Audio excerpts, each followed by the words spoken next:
e Ele é tudo para nós, né? Eu estou muito emocionada porque até essa música, a última que eles cantaram agora, hoje de manhã eu estava orando, preparando a palavra e sempre busco o Senhor em adoração. Eu gosto de adorar, gosto de escutar o Senhor por meio da adoração, coloco músicas. E para entrar, né, na sua presença, a Bíblia diz em Salmo 6, entra na presença do Senhor com hinos, cantos, ação de graça.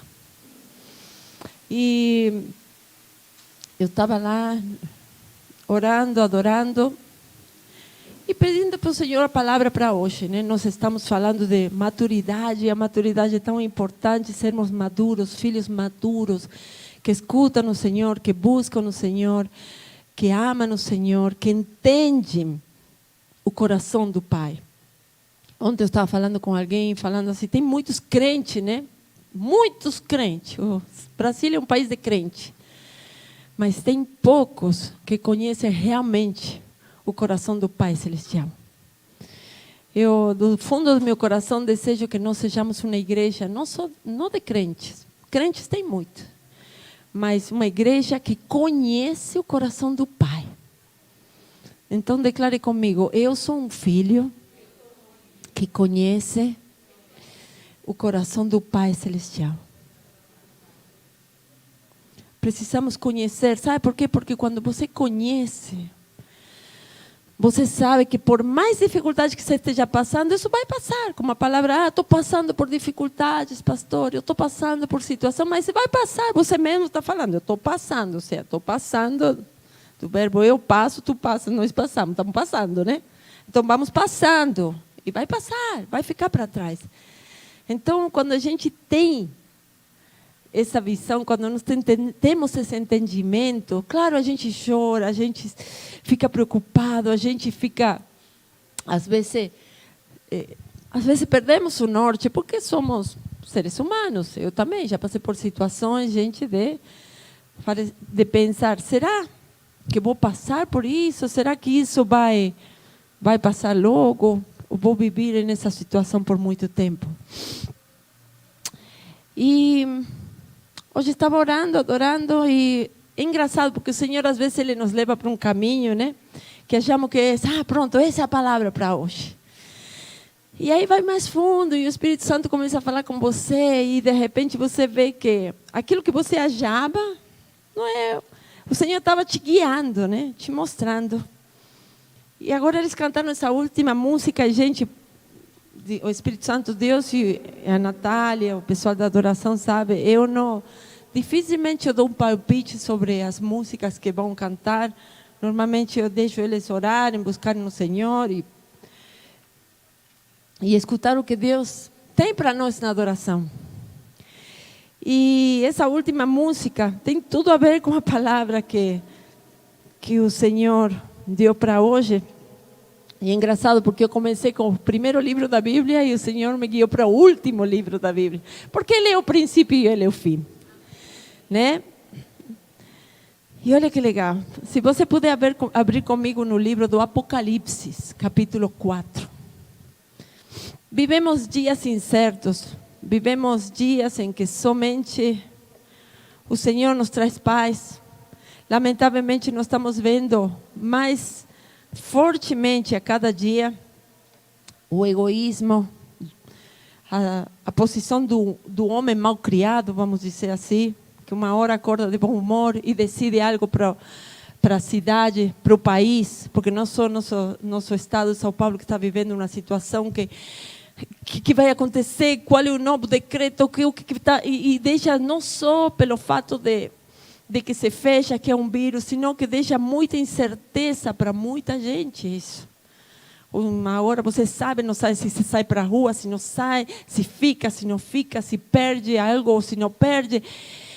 Então, se a gente não se apoiar firmemente e caminhar da mão de aquele que tudo pode, nós estamos fadados para o fundo do abismo. Em outras palavras, da depressão. E somente o Senhor que nos leva para o caminho certo. Apocalipse capítulo 4. versículo 1. Diz assim, olha que interessante. Depois destas coisas olhei, e eis que estava uma porta aberta no céu. Aqui o João, ele estava sozinho, gente. Sozinho no meio do nada, numa ilha. Porque, para quem não conhece a história de João, é incrível. Os romanos tentaram matar a João da pior forma. Colocaram dentro de uma panela de óleo quente e ele não fervia, não morria. Incrível. O Senhor estava lá. Então, pegaram João, deportaram, porque não conseguiam matar. Porque Deus tinha um propósito na vida de João. E ele era um filho amado. A Bíblia diz que ele era um filho amado. Por isso nós precisamos viver como filhos amados. Por mais que você esteja dentro da panela quente fervendo, você não vai perder nada. Porque quando somos filhos amados, o filho amado é o que conhece o coração do Pai. Repete comigo, o filho amado é quem conhece o coração do Pai. Então, que sejamos filhos amados. E ele foi lá, João estava sozinho na ilha. E ele estava escutando o que Deus tinha para este momento, para hoje, para nós. Olhei e eis que estava uma porta aberta no céu, e a primeira voz, que como de trompeta ouvira falar comigo, disse, como uma voz forte, né? Sobe aqui e vou te mostrar as coisas que no futuro vão acontecer. Ou seja, que hoje está acontecendo. Ou seja, ele teve uma visão do futuro. Logo fui arrebatado no espírito, e é que o trono estava posto no céu, e um assentado sobre o trono. E o que estava sentado era, na aparência, semelhante a pedra de jaspe, de sardônica, de arco celeste, estava ao redor do trono, e era semelhante a esmeralda.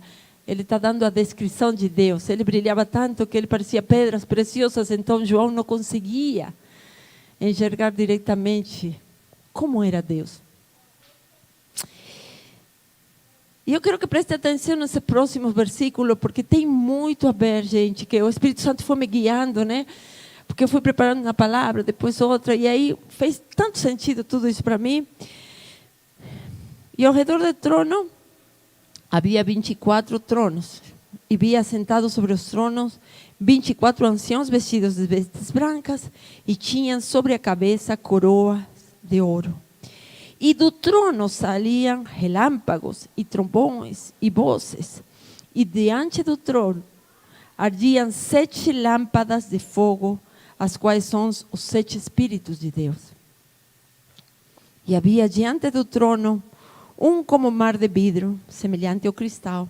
E no meio do trono e ao redor do trono, 4 animais cheios de olhos por diante e por detrás. Guarda essa palavra. 4 animais cheios de olhos por diante e por detrás. E o primeiro animal era semelhante a um leão. O segundo animal semelhante a um bezerro. E tinha o terceiro animal, o rosto como do homem. E o quarto animal era semelhante a uma águia voando. E os 4 animais tinham cada um, respectivamente, 6 asas. Ao redor, por dentro, estavam cheios de olhos.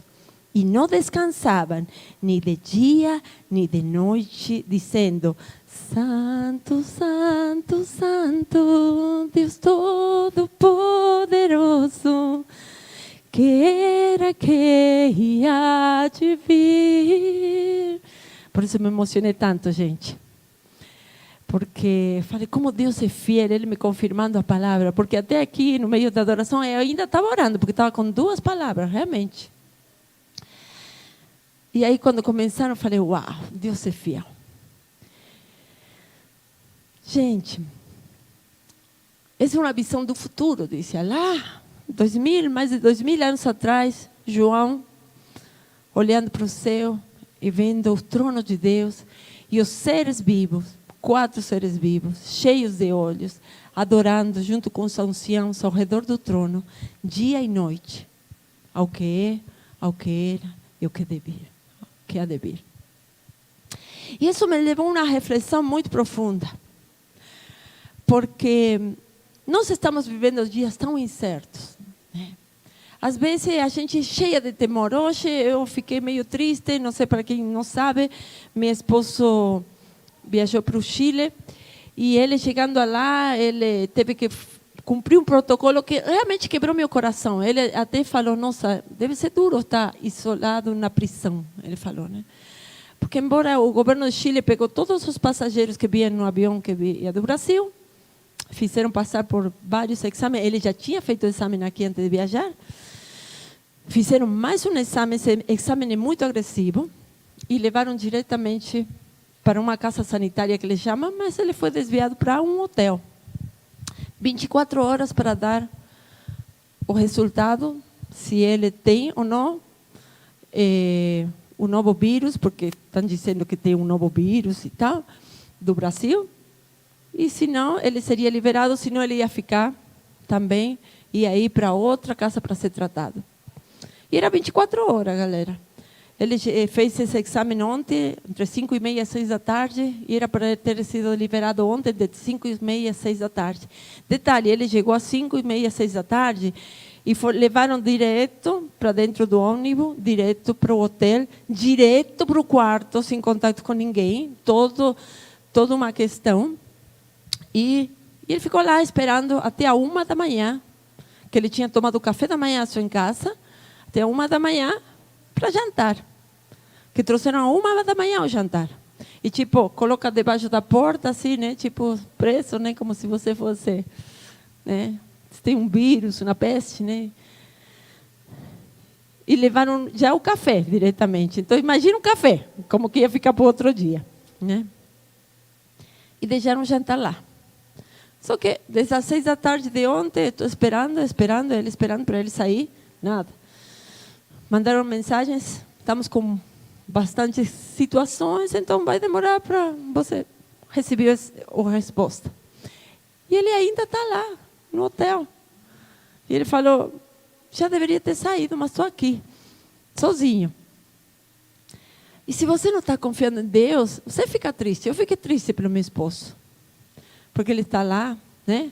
E ele orando, Jesus, que possa sair logo e ir na casa da minha família lá. E são coisas, decisões do homem, né?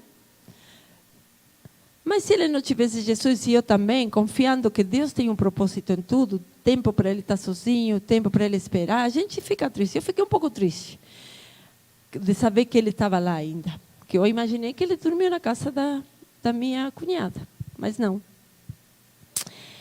E comecei a orar e adorar.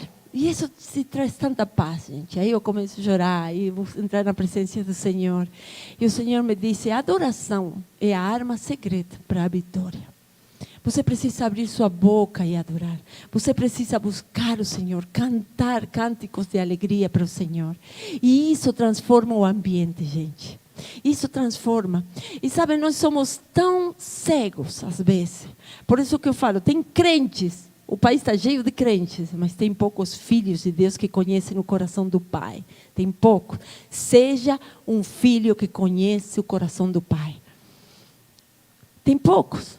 Porque quando você conhece, você entende que tudo que você passa, as dificuldades, o sofrimento, tudo é para você ser melhor, para você receber aquela promessa que Deus tem para a tua vida, para você passar pelo processo e entrar no lugar de promessa, na tua terra prometida. Mas a gente cabeçuda, a gente, sabe, nós lutamos contra nós mesmos, nós lutamos literalmente contra nós mesmos. Por que Deus faz isso comigo? Se existisse um Deus, Ele não permitiria. Hello, o próprio Jesus, o próprio Filho de Deus passou por um processo para receber o que Deus tinha para Ele e para nós. Às vezes o que você está passando na tua vida, o que eu estou passando, não é só para mim ter aquilo que eu desejo, mas é para mim e para muitos mais ao meu redor. Hoje meus filhos, minha família e muitos são abençoados porque eu aguentei vários processos. Tenho muitos mais pela frente, muitos mais. Mas quando você entende que nada é porque Deus é um Deus cruel, um Deus duro, um Deus que, sabe, que Ele só está olhando ali de cima com um chicote para chicotar. Não, é para sermos melhores. Porque se a gente não crescer, você não dá para uma criança um carro 0 quilômetro. Você espera a criança crescer, ter maturidade e responsabilidade para dirigir um carro. Igual na vida, Deus não vai te dar algo que Ele saiba que você não está preparado para usar da maneira correta. Porque quando vem de Deus é para sempre. Quando vem do homem, dura pouco tempo e depois morre. Fica no caminho. Então nós temos que entender que tem coisa que vem do homem, mas tem coisa que vem de Deus. E quando vem de Deus é para ficar. E algo que o Senhor tem falado muito, né? Que muita gente que se diz ser crente, mas não ouve, não escuta, não vê. E se você olhar comigo, rapidamente vá no livro de Mateus, capítulo 13, eu acho que é. Vamos ver aqui, que eu marquei. Mateus 13, versículo 13. Mateus. Vamos lá, Mateus. Cadê tu, Mateus? Mateus 13. Versículo 10. E acercando-se dele, os discípulos disseram-lhe: por que lhe falas por parábola? E ele respondendo, disse-lhe: porque a vós é dado conhecer os mistérios do reino dos céus, mas a eles não lhes é dado. Porque aquele que tem se dará e terá em abundância, mas aquele que não tem, até aquilo que tem lhe será tirado. Como assim, Senhor? Por isso lhes falo por parábola, porque eles vendo não veem. Olha que pesado isso, gente. Como assim vendo não veem?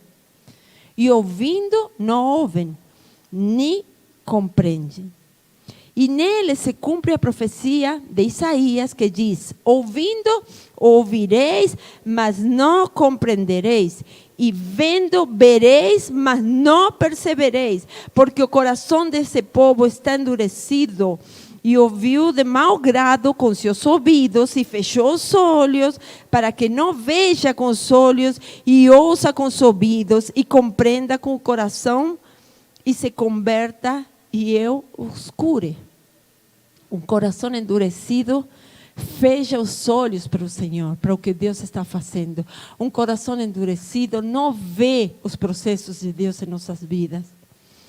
Mas bem-aventurados os vossos olhos, porque veem, e vossos ouvidos, porque ouvem. Gente, isso é muito forte. Os 4 seres viventes diante do trono estavam cheios de olhos. Essa é uma interpretação que o Espírito Santo me deu. Eu não sou teóloga. Eu amo o Senhor por meio do seu Espírito Santo.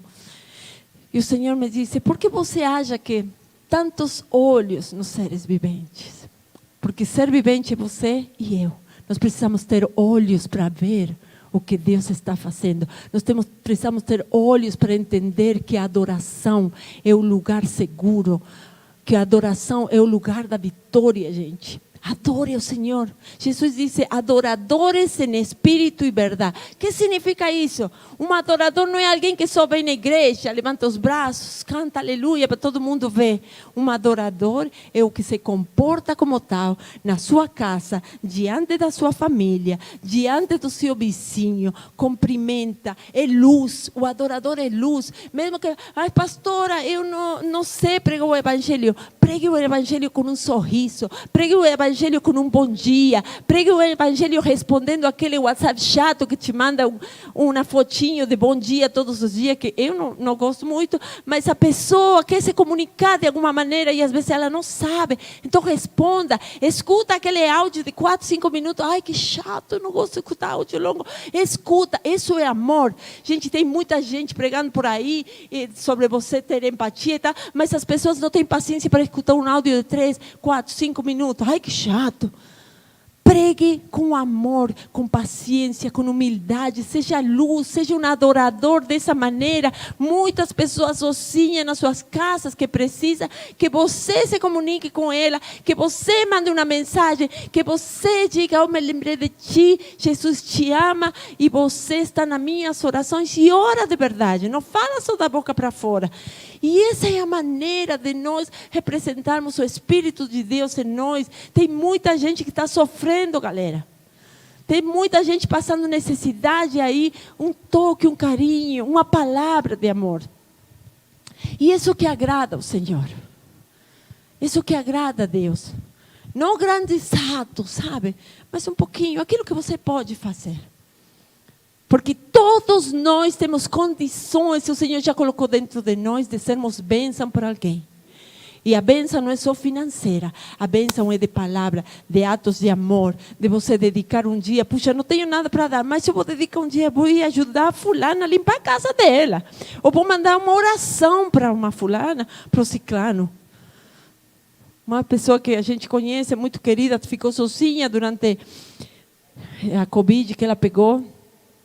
E pedi oração, eu mandei uma oração para ela e ela falou para mim: Cláudia, sabe que todos os dias eu coloco essa oração porque é uma maneira de me comunicar com o céu.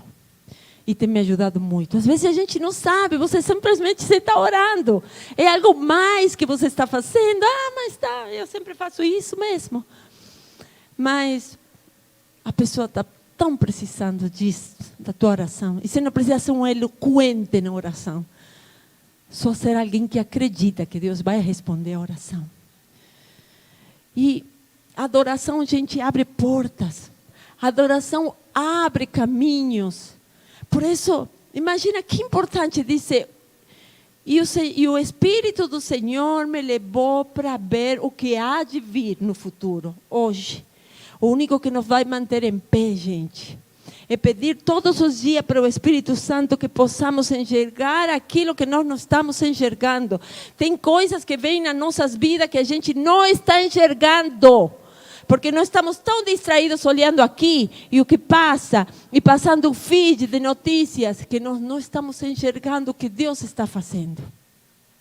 Então, que seja a tua oração antes de você sair da cama: Jesus, que se hoje eu não consigo fazer mais nada, que eu possa enxergar o que o Senhor está fazendo na minha vida, que eu possa ouvir o que o Senhor tem para me falar, que eu possa sentir no meu coração aquilo que Deus tem para mim, para ser luz, para ser bênção na vida dos outros. Se mais nada você conseguir fazer, porque a pandemia te parou, te fechou as portas, não dá para trabalhar, não dá, que seja luz e escutar de Deus, porque Ele mesmo falou: não só de pão o homem vive, mas sim de toda palavra que sai da boca de Deus. É alimento para nossas almas. E me alimenta, me fortalece. Então escuta o que Deus tem para ti, a cada dia. Tem uma história que muitos de vocês conhecem. Nós estamos próximos da Páscoa, e a Páscoa nos lembra do povo que saiu de Israel, de Egito, em direção para a terra prometida, Canaã. E o livro de Josué, capítulo 6, conta a história do que aconteceu quando depois que eles passaram por 40 anos no deserto, e as pessoas que não estavam preparadas não receberam a promessa. Galera, é super forte isso, porque isso aqui é um teste para todos nós, de amor, de paciência, de resiliência, de confiar, de acreditar, de saber que Deus é conosco. Aquele povo estava no meio do deserto, muitos começaram a murmurar, se queixar, falar mal de Deus, falar mal do líder, das decisões que Moisés estava tomando, falando nas costas dele. E muitos ficaram no caminho. Por quê? Por murmurar, por não acreditar, por ser desagradecido, por não ter gratidão no coração. Muitos morreram. O Senhor falou: eu não posso levar um povo de coração duro. Gente, se você tem um coração fechado, endurecido, Deus não se agrada. Pede para o Senhor trocar teu coração de pedra em um coração de carne. Pede para o Senhor: Senhor, me dá um coração de carne que te agrade. Porque o Senhor não leva a lugares de promessa a quem tem um coração endurecido. Então, esse povo, e eram famílias. Eram comunidades, eram vizinhos, amigos. Imagina como nós perdemos muitos amigos. Nós estamos perdendo seres queridos e amados com essa pandemia, né? Pela saúde, por situações assim. Esse povo também perdeu familiares, gente que eles conheciam, pessoas próximas. Perdeu no deserto porque eles tinham um coração endurecido. E passaram 40 anos, que era uma viagem de 15 dias. E quando chegaram no livro de Josué, capítulo 6, ele conta que tinham umas muralhas altas, porque o povo de Jericó se protegeu sabendo que o Deus de Israel estava com o povo de Israel e que eles estavam com medo. Teus inimigos têm medo de você. Saiba disso, porque eles sabem que você caminha com Deus. Então eles fingem que está tudo bem, que eles vão se proteger, mas no fundo tem medo, por isso que eles constroem muralha para você não penetrar, para você não entrar no território deles. E eles construíram as muralhas, só que o Senhor deu uma estratégia: levar a arca na frente, os sacerdotes carregando a arca e o povo atrás. Hoje, quando eu lia e orava e pensava, o Senhor me disse: a arca naquela época representava a minha presença, porque Jesus ainda não tinha vindo entre no meio de nós. Então, a arca da aliança representava a presença de Deus. E o Senhor me disse: imagina, eram 7 sacerdotes, mas o peso, 7 é um número no mundo espiritual forte de ciclos para o Senhor. E 7 sacerdotes, Deus deu uma força sobrenatural para carregar aquela arca. Mas, na verdade, o peso daquela arca era muito maior do que 7 homens podiam carregar. E a cada vez que eles passavam e davam a volta, o peso da presença de Deus fazia com que aquelas muralhas se debilitaram. Porque quando você carrega a presença de Deus, toda muralha que te impede de entrar no lugar que Deus preparou para ti, começa a cair. Começa a cair. Porque nós carregamos a presença do Senhor. Então, aquelas muralhas começam a cair. Muralhas espirituais que não te permitiram entrar num lugar que Deus tinha para você, ela começa a cair. Porque o peso da presença de Deus na arca era muito forte. E foi o que começou a fazer que aquelas paredes começaram a quebrar. E de repente eles tocavam as trompetas, que adoração, junto com a presença de Deus. E depois eles deram um grito, que às vezes você precisa gritar para o inimigo e falar: basta, já deu, não aguento mais, hoje eu entro. Foi o grito final. E as muralhas caíram. E eles entraram. Quantas coisas você tem aceitado na tua vida? Quantas coisas você não tem se posicionado na presença de Deus para Ele abrir a porta para você entrar? Quantas coisas você tem andado de qualquer jeito, tanto faz, e as portas não se abrem? Porque você não abriu a boca, porque você não adorou, porque você não buscou a presença que está já em você, para que essas portas se abram, para que esses muros caiam, para que você entre lá. Por que você não se posicionou? Preguiça, procrastinação, tudo aquilo que o inimigo usa para nos distrair, para a gente não entrar. E a adoração fez com que eles entrassem. E olha que interessante, chama mais atenção, porque às vezes a gente fala: ai, mas pastor, eu sou tão pecadora. Mas eu quero te contar uma coisa. Sabe esse livro aqui? O livro de historinhas. É livro de histórias. Não, é o livro da vida. E esse livro da vida está cheio de histórias de gente fracassada, assassinos, prostitutas, gente ruim. Gente que não acreditava. Gente que estava em depressão como Gedeão. Está cheio dessas histórias. Mas que eles venceram com Deus. Venceram com o Espírito Santo. E a única pessoa, que a Bíblia conta, que sobreviveu naquele ataque das muralhas de Jericó, foi a prostituta Raabe. E Josué fala: olha, lembrem-se que aqui vocês não vão matar a prostituta. Quando você tem promessa, não importa teus pecados, não importa o que você fez ou deixou de fazer, Deus já prometeu e Ele vai fazer. Não importa teu passado, importa a promessa de Deus e o Deus que você tem para a tua vida. Então deixa que a presença de Deus te leve para o lugar de vitória. Deixa que Deus transforme tua história. Se permita viver o melhor de Deus, porque às vezes a gente mesmo com nossos pensamentos que nos limitam, não permitimos viver o melhor de Deus na nossa vida. Se permita viver o melhor de Deus para você.